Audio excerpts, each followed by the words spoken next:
जय श्री कृष्णा। राधे राधे। आप और आपके पूरे परिवार पर भगवान विष्णु की कृपा सदैव बनी रहे। आइए भक्तों, आज हम सुनेंगे निर्जला एकादशी व्रत की संपूर्ण व्रत कथा। अगर आपको मेरी कथाएं अच्छी लगे तो वीडियो को लाइक करके चैनल को सब्सक्राइब जरूर करना। एक बार भीमसेन ने महर्षि व्यास से कहा कि हे पितामह, भ्राता युधिष्ठिर, माता कुंती, द्रौपदी, अर्जुन, नकुल और सहदेव आदि एकादशी के दिन व्रत करते हैं और अन्न ग्रहण नहीं करते और मुझे भी अन्न खाने से मना करते हैं। मैं उनसे कहता हूँ कि भाई, मैं भक्ति पूर्वक भगवान की पूजा कर सकता हूँ और दान भी दे सकता हूँ, परंतु मैं भूखा नहीं रह सकता। इस पर महर्षि व्यास जी ने कहा कि हे भीमसेन, वे सही कहते हैं। शास्त्रों में वर्णित है कि एकादशी के दिन अन्न नहीं खाना चाहिए। यदि तुम नरक को बुरा और स्वर्ग को अच्छा समझते हो तो प्रत्येक माह की दोनों एकादशियों को अन्न मत खाया करो। महर्षि व्यास की बात सुनकर भीमसेन ने कहा कि हे पितामह, मैं आपसे पहले भी कह चुका हूँ कि मैं एक दिन तो क्या, एक समय भी भोजन के बिना नहीं रह सकता। फिर मेरे लिए पूरे दिन का उपवास करना क्या संभव। मेरे पेट में अग्नि का वास है जो ज़्यादा अन्न खाने पर ही शांत होती है। यदि मैं प्रयत्न करूं तो वर्ष में एक एकादशी का व्रत अवश्य कर सकता हूं। आप मुझे कोई एक ऐसा व्रत बतलाइए जिसके करने से मुझे स्वर्ग की प्राप्ति हो सके। भीमसेन की बात सुनकर व्यास जी ने कहा कि हे पुत्र, बड़े बड़े ऋषि और महर्षियों ने बहुत से शास्त्र आदि बनाए हैं। यदि कलयुग में मनुष्य उनका आचरण करे तो अवश्य ही मुक्ति को प्राप्त होता है। उनमें धन खर्च नहीं होता। उनमें से जो पुराणों का सार है, मनुष्य को दोनों पक्षों की एकादशी का व्रत अवश्य ही करना चाहिए। इससे उन्हें स्वर्ग की प्राप्ति होती है।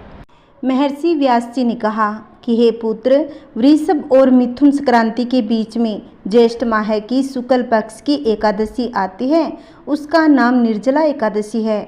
उसका निर्जल व्रत अवश्य ही करना चाहिए। इस एकादशी के व्रत में स्नान और आचमन करते समय यदि मुख में जल चला जाए तो इसका कोई दोष नहीं, किंतु इस दिन जल ग्रहण नहीं करना चाहिए और इस दिन भोजन भी नहीं करना चाहिए। भोजन करने से व्रत नष्ट हो जाता है।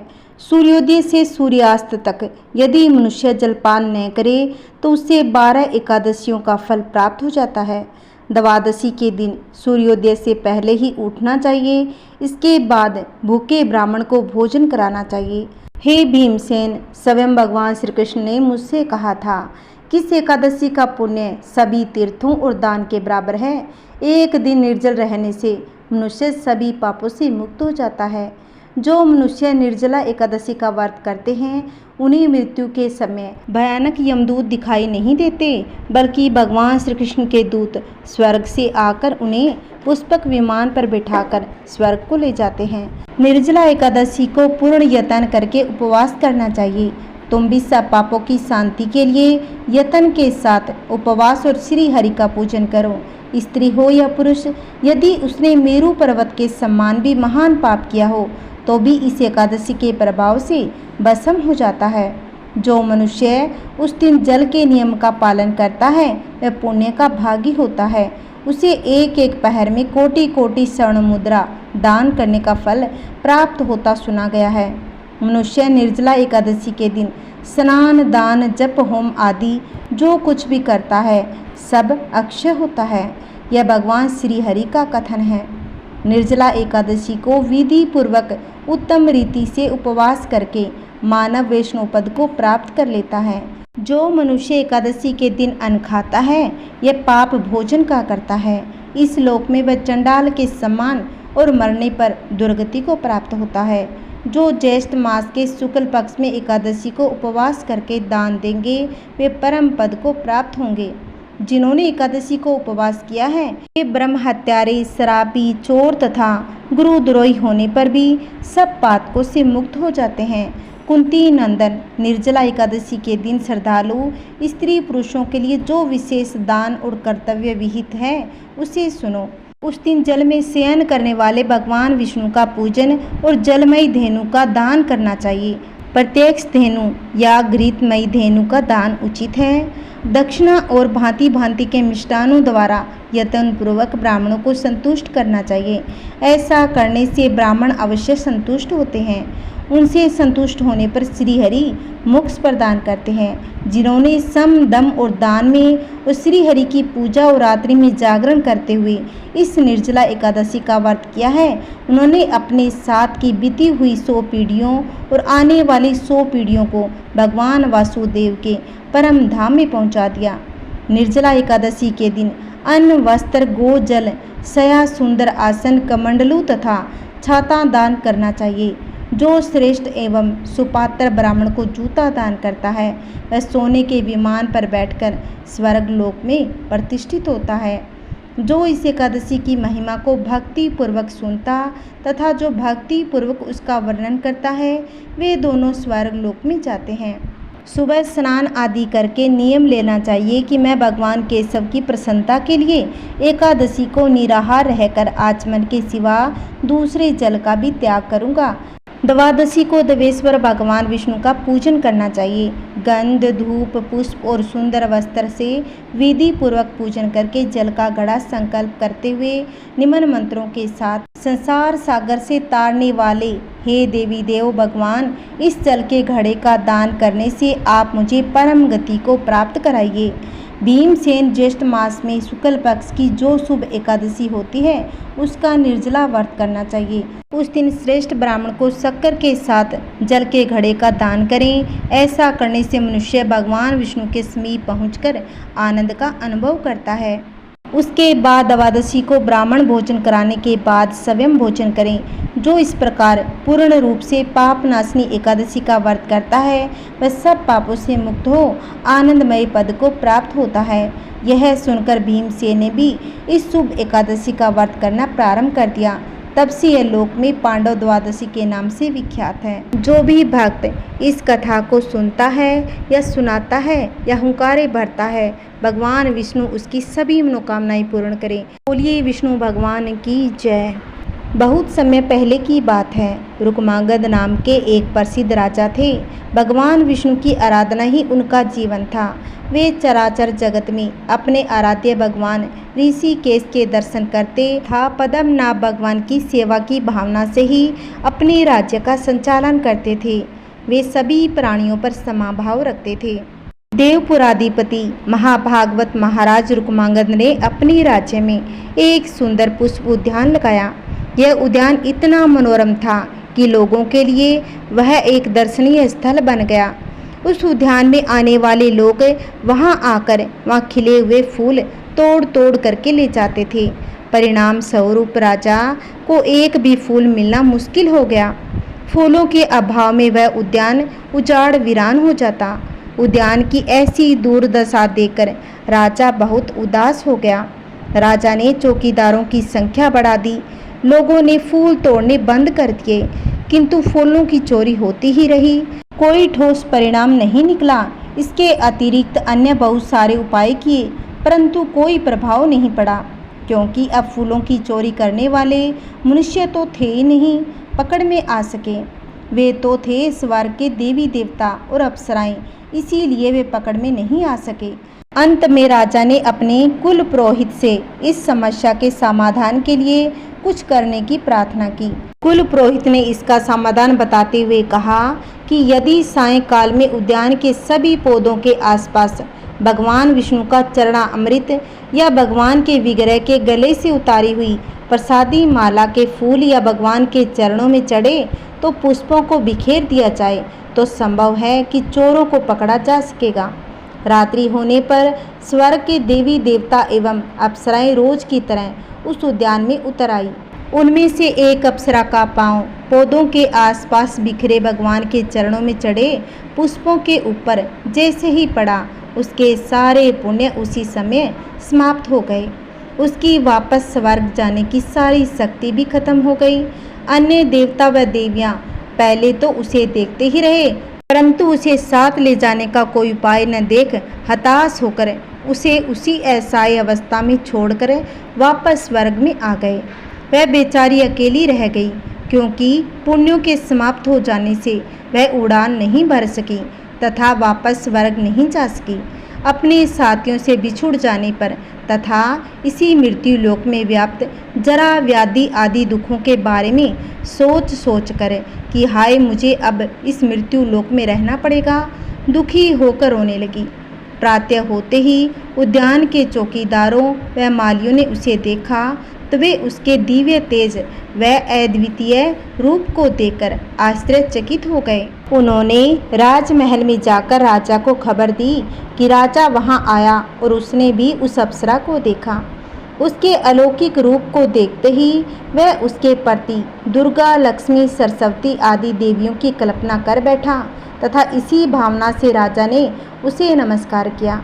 अप्सरा को रोते हुए देखकर राजा को बड़ी दया आई। राजा ने पूछा कि देवी, आप रो क्यों रही हो? आपको कोई कष्ट है?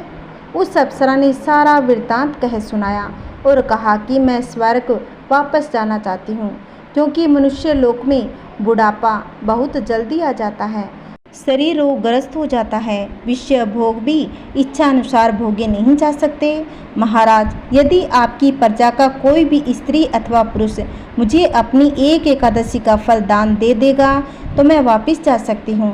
एक एकादशी के फल से मैं एक कल्प काल तक स्वर्ग का दिव्य सुख भोग सकती हूँ। राजा रुक्मांगद को एकादशी के बारे में कुछ भी पता नहीं था। उसने अपने राजगुरु से पूछा। उन्होंने कहा कि इस एकादशी के व्रत के बारे में आज ही सुन रहा हूँ। जब कुलगुरु को भी पता नहीं तो भला प्रजा को कैसे पता होता। राजा ने अपने नगर में ढिंडोरा पिटवा दिया कि जो नागरिक एक एकादशी का व्रत का फल देगा उसको इनाम दिया जाएगा। जब 3-4 दिन तक कोई भी नागरिक आगे नहीं आया तो इनाम की राशि बढ़ते बढ़ते आधे राज्य तक कर दी, किंतु कोई परिणाम नहीं निकला। तो अप्सरा ने मन ही मन यमराज के गणक चित्रगुप्त को याद किया। चित्रगुप्त जी की प्रेरणा से अप्सरा को मालूम पड़ा कि राजा के राज्य में एक सेठ है जिसकी स्त्री ने एक बार मजबूरी से एकादशी का व्रत किया था। सेठ का पता व परिचय बताते हुए अप्सरा ने राजा को उस सेठ के बारे में कहा कि एक दिन यूं ही उस सेठ की स्त्री वैसे ही घूमते घूमते अपने घर के पास ही एकांत में बने गोदाम में वहां रखे सामान को देखने चली गई। सेठ के नौकरों को मालूम न था सेठानी गोदाम के अंदर है। वे तो सेठ के बुलाने पर गोदाम के दरवाजे का ताला लगाकर चले गए। नौकर तो चले गए परंतु सेठानी वहीं बंद रह गई। उसने काफी दरवाजा पीटा पर उस एकांत में किसी ने उसकी आवाज़ न सुनी।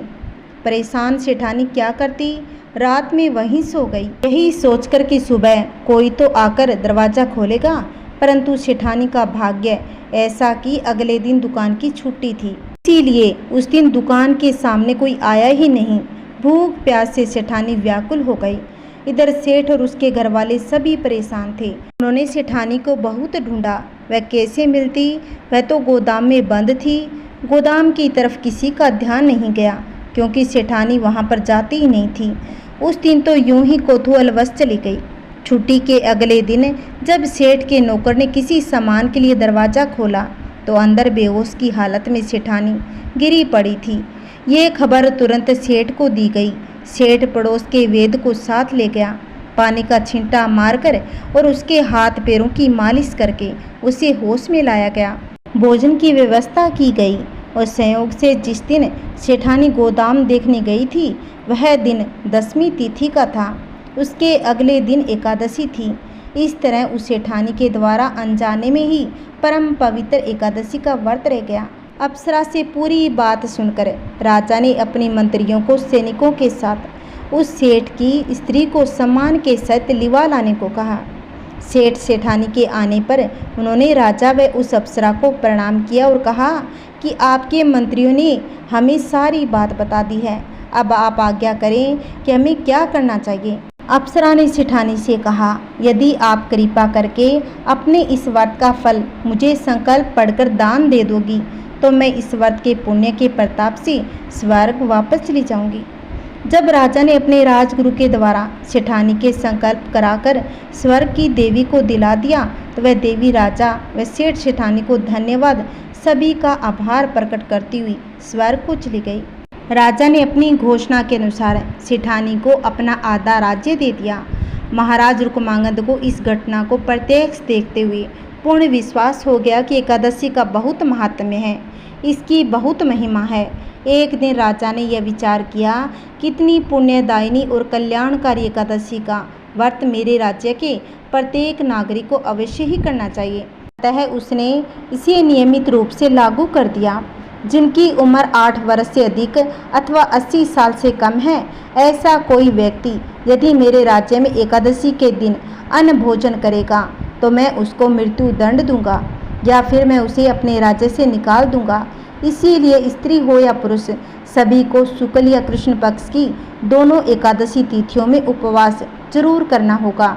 यह नियम मेरे पुत्र, माता पिता, पत्नी, मित्र, रिश्तेदार कोई भी हो सभी के लिए लागू होगा। न करने पर सभी को दंड दूंगा। इस प्रकार की घोषणा राजा ने अपने पूरे राज्य में ढिंढोरा पिटवाकर करा दी। राजा के इस आदेश को मानते हुए उस राज्य के सभी लोग एकादशी व्रत पालन करते हुए बैकुंठ को जाने लगे। अब यमराज का नरक निवास और भी अधिक खाली हो गया। यमराज और उनके सहायक चित्रगुप्त, जो लोगों के पुण्य और पाप कर्मों का लेखा जोखा रखते हैं, देव ऋषि नारद के साथ ब्रह्मा से मिले। उन्होंने इस स्थिति का अवगत कराने गए। ब्रह्मा जी ने यमराज की परेशानी को समझा और कुछ देर सोचने के बाद उन्होंने एक बहुत ही सुंदर स्त्री की रचना की। उन्होंने उसका नाम मोहिनी रखा। उसे आदेश दिया कि वह अपनी सुंदरता और आकर्षण से राजा को मोहित कर दे। मोहिनी राज्य के पास पहुंची और मधुर स्वर में गाने लगी। उस समय राजा, जो घोड़े पर सवार होकर अपनी प्रजा की देखभाल कर रहा था, तो उसका अद्भुत गायन सुना। पशु पक्षी भी उस मधुर ध्वनि की ओर आकर्षित हो गए। जिज्ञासु राजा ने पास आकर अत्यंत सुंदर गोरे रंग की युवती मोहिनी को देखा। उसकी सुंदरता और आवाज़ से मोहित होकर राजा ने उसके साथ विवाह के लिए प्रस्ताव रख दिया। मोहिनी बोली, मैं ब्रह्मा की पुत्री हूँ। मैंने आपकी प्रसिद्धि और अच्छे यश के बारे में सुना था और आपको अपने पति के रूप में चाहती थी। इसीलिए मैं अपने गीत के माध्यम से भगवान शिव से प्रार्थना कर रही थी। आपसे विवाह करने के लिए मेरी शर्त यह है, मैं आपसे जो भी कहूँ उसे करने का वचन दे। राजा ने उसके हाथ पर हाथ रखकर प्रतिज्ञा की कि हे मोहिनी, मैं तुम्हारी सभी इच्छाएं पूरी करूँगा। राजा मोहिनी के साथ अपनी राजधानी लौट आया। उसने अपने पुत्र धर्मागध को राज्य का कार्यभार सौंपा।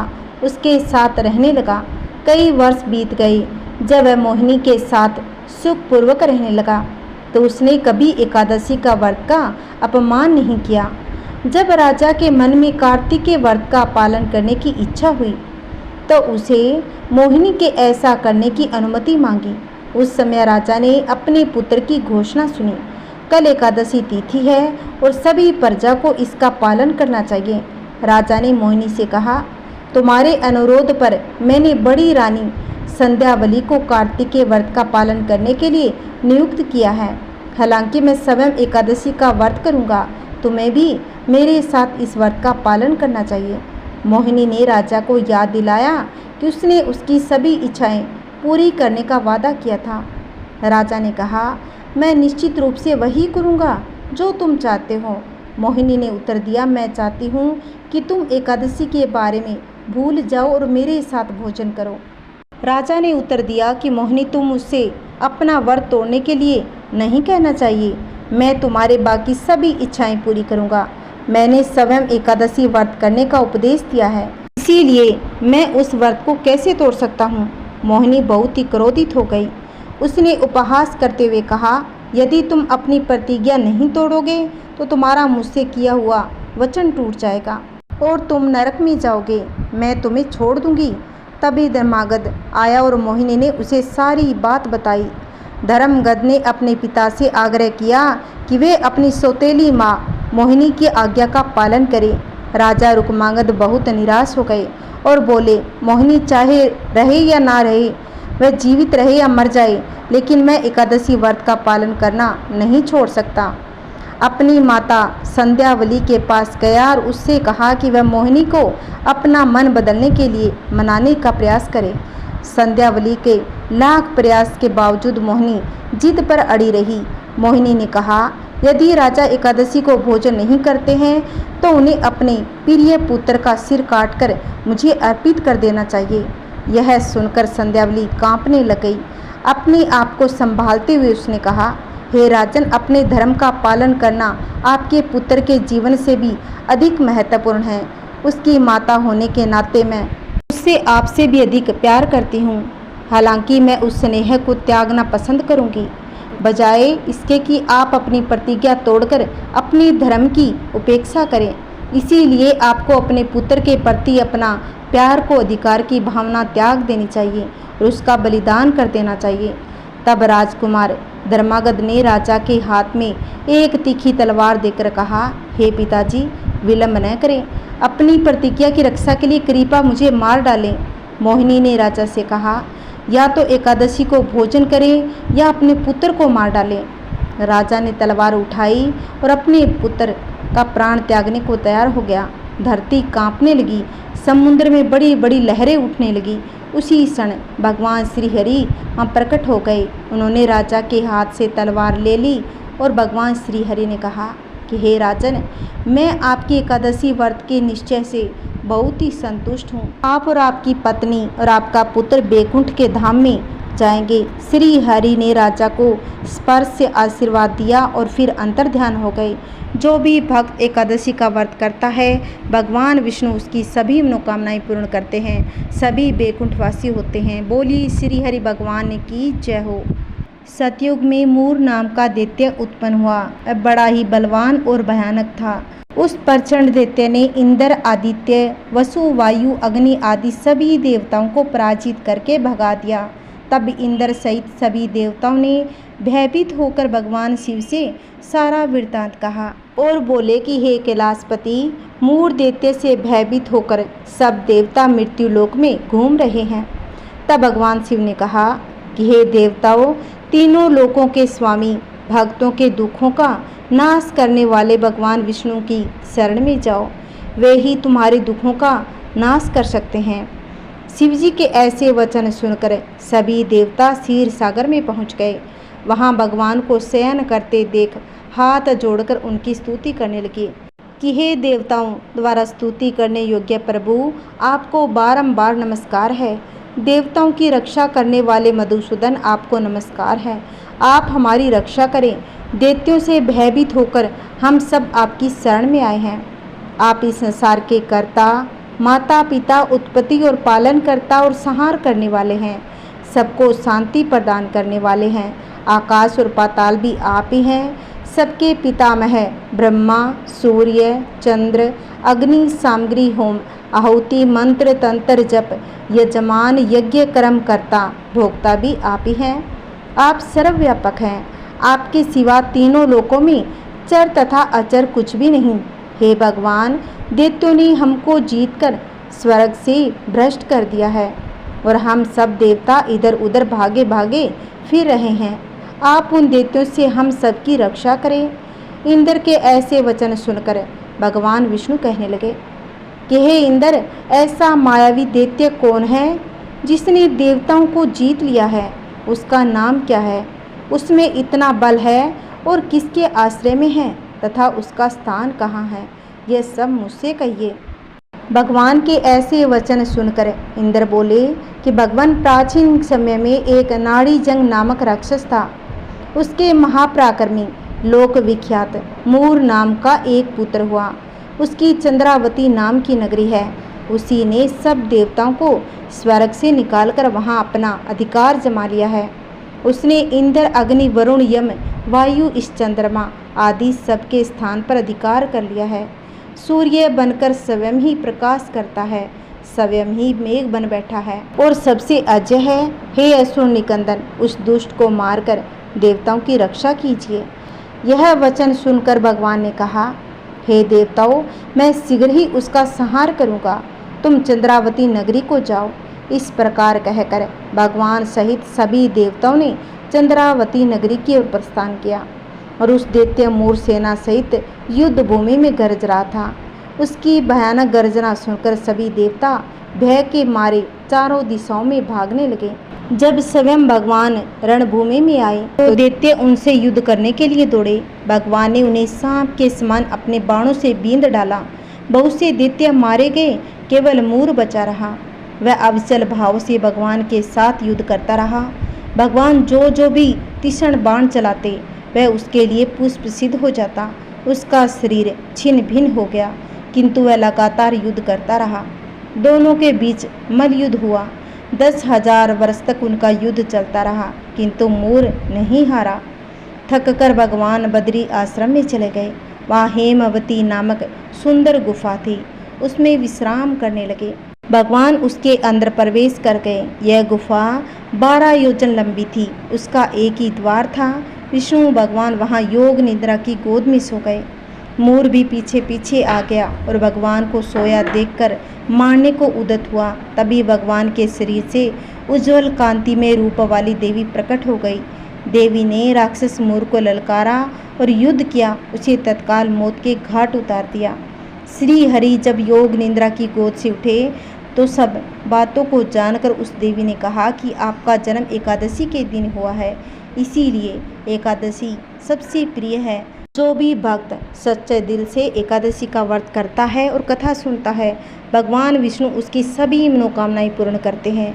बोलिए श्री हरि विष्णु भगवान की जय हो। एक समय की बात है, किसी गांव में एक लड़की थी जो तुलसी माता की बहुत ही सेवा करती थी।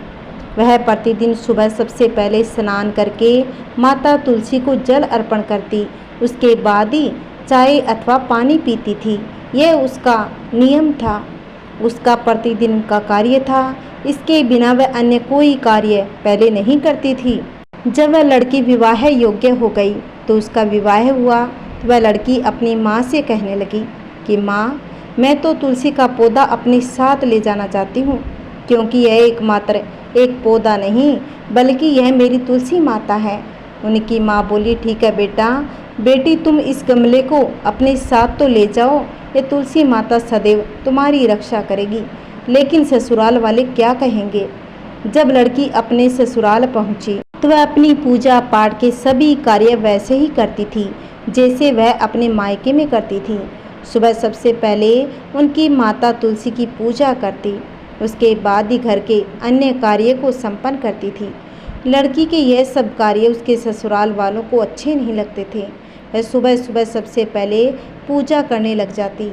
उसकी जेठानियों को ये सब करना अच्छा नहीं लगता था। यह तो सुबह सुबह कोई काम तो करते नहीं, सुबह सुबह इस तुलसी के पौधे में लग जाते हैं।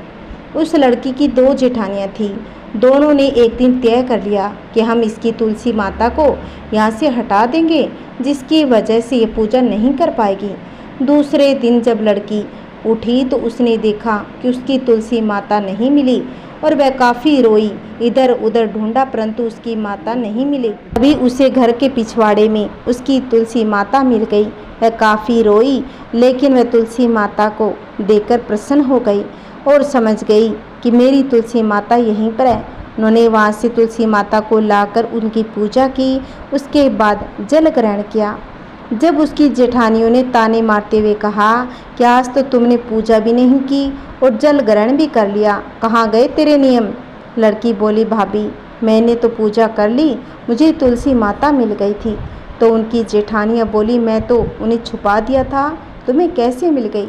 उसने कहा, मुझे घर के पीछे मिल गई थी, मैंने उनकी पूजा पाठ करके ही जल ग्रहण किया है।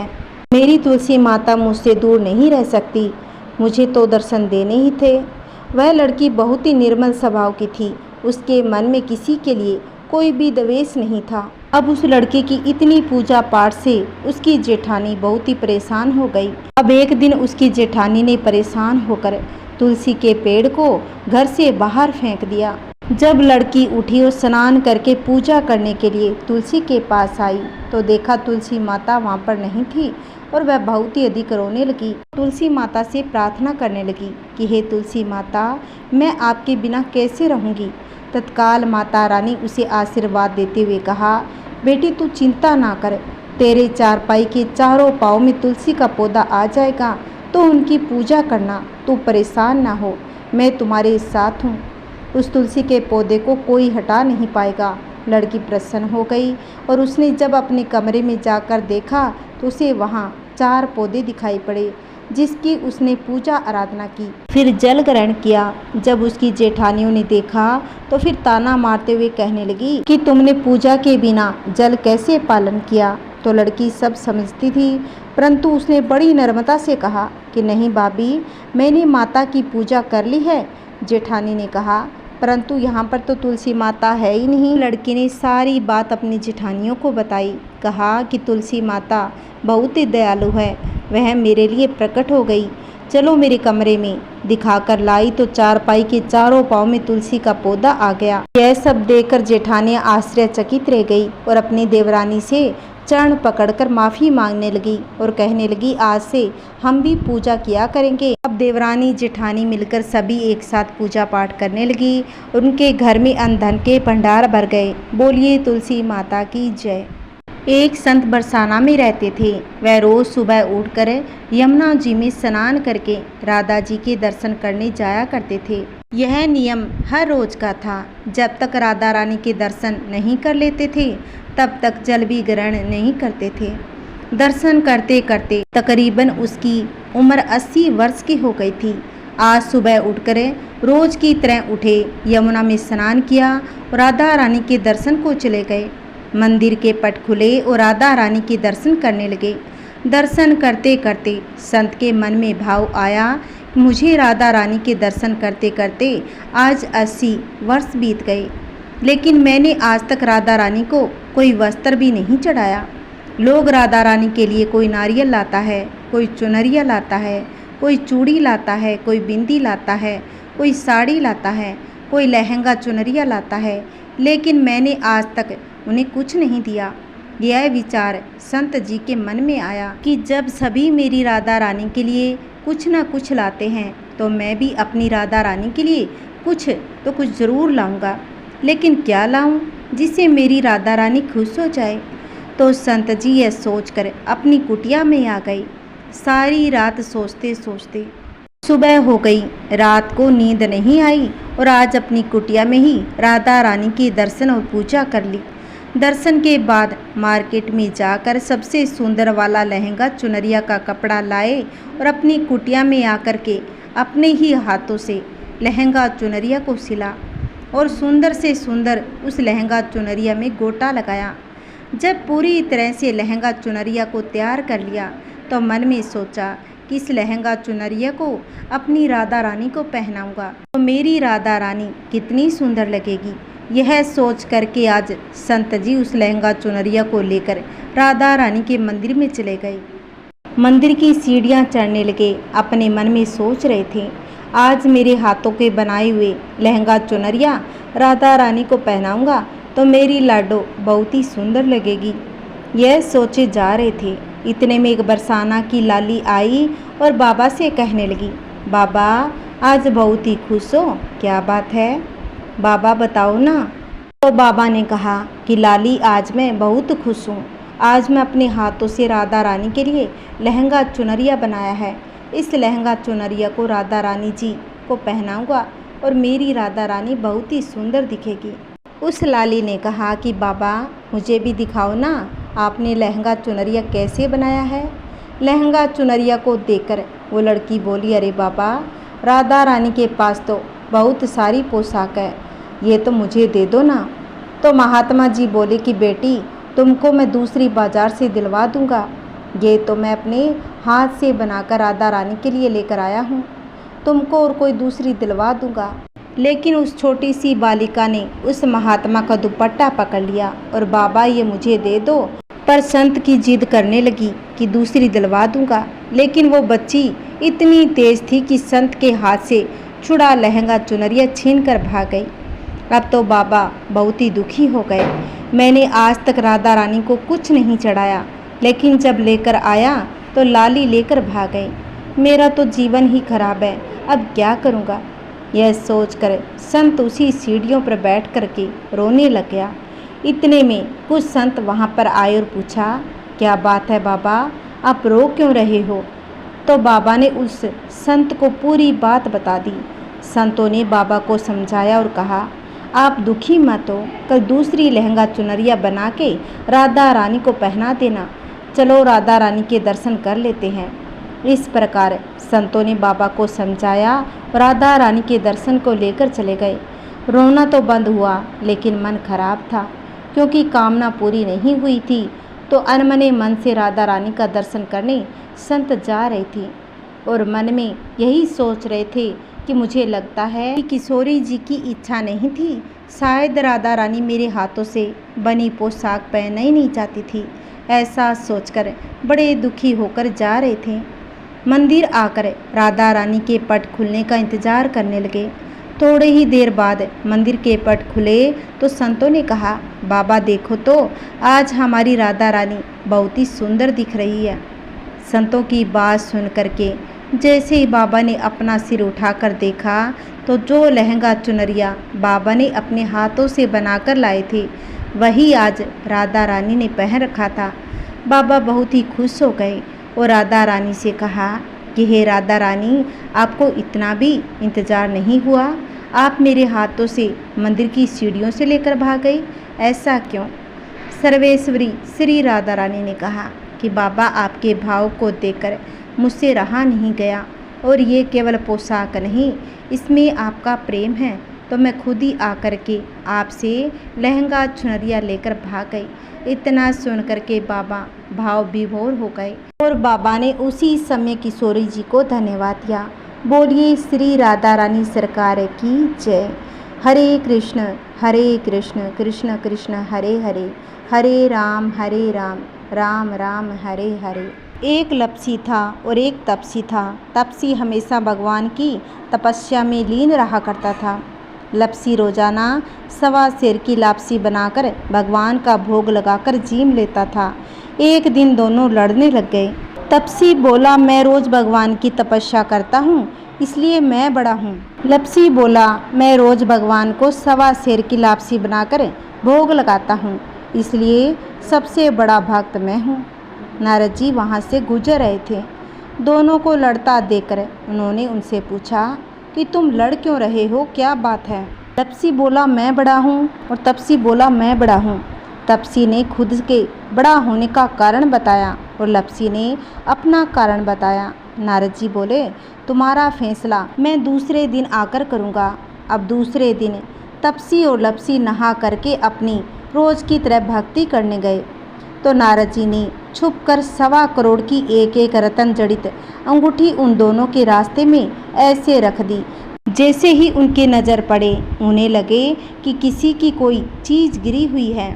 तपसी की नज़र जब अंगूठी पर पड़ी तो उसने चुपचाप अंगूठी उठा ली और जब तपस्या करने बैठा तो अपने घुटने के नीचे दबा ली। उसने सोचा कि आज तो लपसी की सारी एकड़ी निकल जाएगी, आज तो मैं माला माल हो गया। काफ़ी कीमती दिखाई देती है, इसे बेचने से खूब सारा धन मिलेगा, जिससे यज्ञ करूँगा और अपने आप ही बड़ा बन जाऊँगा। अब लपसी की नज़र अंगूठी पर पड़ी, लेकिन उसने ध्यान ही नहीं दिया और भगवान को भोग लगाकर लापसी खाने बैठ गया। लपसी ने भी रतन जड़ित अंगूठी देखी, परंतु उसने विचार किया, यह मेरे किसी काम की नहीं, इसे पास रखूँगा तो कोई आकर गर्दन काट लेगा और ले जाएगा। ऐसा विचार करके उसने अंगूठी को अनदेखा ही कर दिया। जब नारद जी सामने आए तो दोनों ने पूछा कि नारद जी बताइए कि हम दोनों में से कौन बड़ा? तो नारद जी ने तपसी से खड़ा होने को कहा।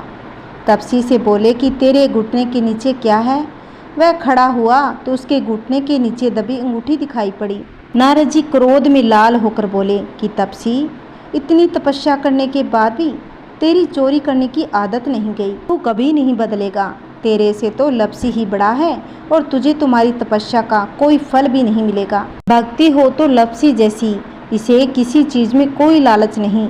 यह भोला भाला लापसी बनाता है और भोग लगाता है, इसे किसी चीज़ में लालच नहीं है, इसीलिए यही सबसे बड़ा है।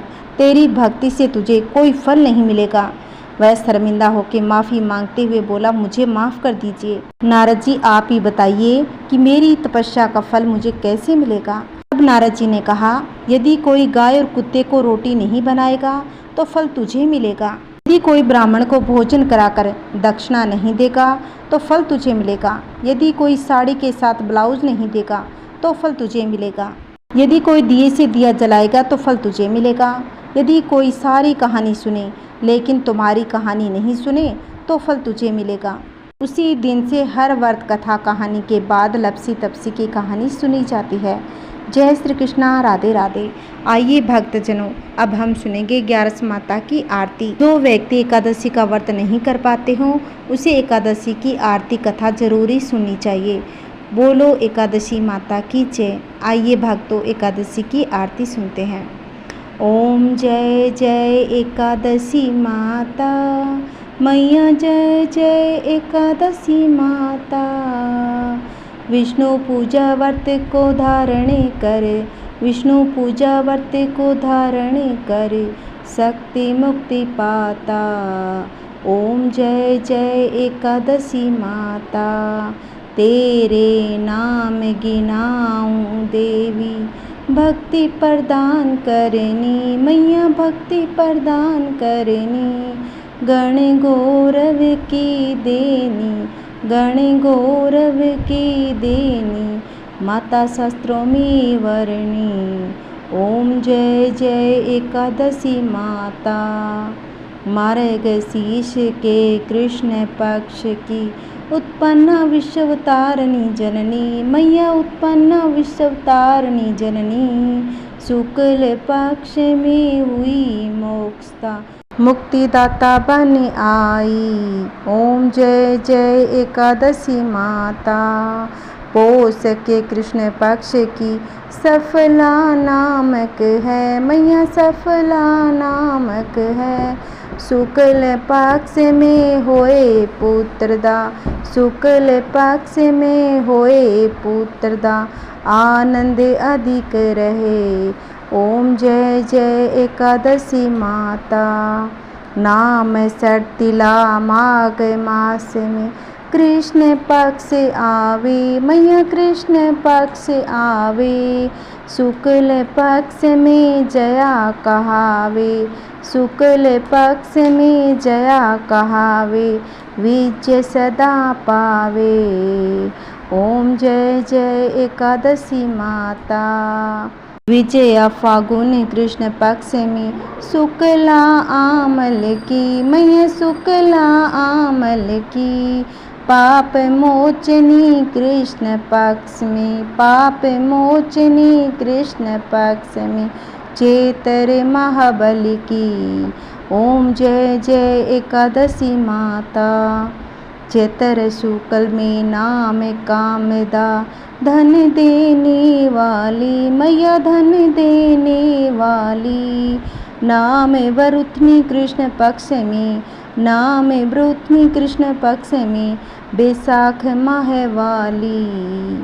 ओम जय जय एकादशी माता, शुक्ल पक्ष में होए मोहिनी, अपरा ज्येष्ठ कृष्ण पक्ष की मैया, अपरा ज्येष्ठ कृष्ण पक्ष की।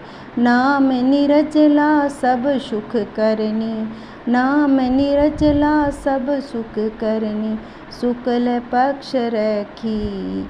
ओम जय जय एकादशी माता, योगिनी नाम आषाढ़ में जानो, कृष्ण पक्ष करनी मैया, कृष्ण पक्ष करनी। देव शयनी नाम कहायो, देव शयनी नाम कहायो, शुक्ल पक्ष धरनी। ओम जय जय एकादशी माता, कामिका श्रावण मास में आवे, कृष्ण पक्ष कहिए मैया, कृष्ण पक्ष कहिए। श्रावण शुक्ला होए पवित्रा, श्रावण शुक्ला होए पवित्रा, आनंद से रहिए। ओम जय जय एकादशी माता, अजा भाद्रपद कृष्ण पक्ष की परिवर्तनी शुक्ला मैया, परिवर्तनी शुक्ला। इंदिरा आश्विन कृष्ण पक्ष में, इंदिरा आश्विन कृष्ण पक्ष में, व्रत से भवसागर निकला।